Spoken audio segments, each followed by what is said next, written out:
வணக்கம் மேம். வணக்கம். உங்களோட பேர், நீங்கள் எந்த இடத்துலேருந்து வரீங்க, இந்த புத்தக கண்காட்சியில் உங்களுடைய அனுபவம் எப்படிப்பட்டதாக இருந்ததுன்னு சொல்லிட்டு சில வார்த்தை சொல்லுங்கள். என்னோடய பேர் நதியா. நான் வியாசர்பாடியிலேருந்து வரேன்.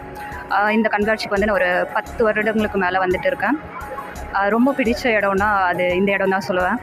இங்கே தான் ஒரு மனிதன் வந்து தன்னோட வாழ்க்கையை மேம்படுத்திக்கிறதுக்கும் அவனை தெரிஞ்சுக்கிறதுக்குமே வந்து ஒரு இடமா இந்த புத்தகங்கள் தான் வந்து சொல்லிக் கொடுக்குது.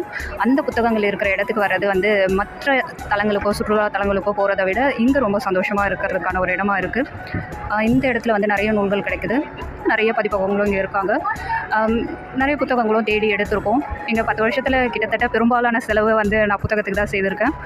புத்தகத்தை விட ஒரு மனிதனை சந்தோஷப்படுத்தக்கூடியது எதுவும் இருக்கும்னு எனக்கு தோணலை. நான் ஒரு பேராசிரியர், எஸ்ஐடி மகளிர் கல்லூரியில் நான் பணிபுரிகிறேன்.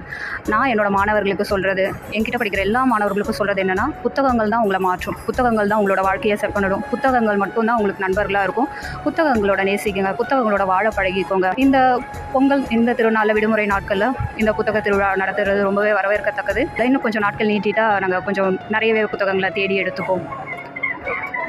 ரொம்ப நன்றி மேம். 49வது சென்னை புத்தக காட்சி அனைவரும் வருக அன்புடன் அழைக்கிறது பப்பாசி.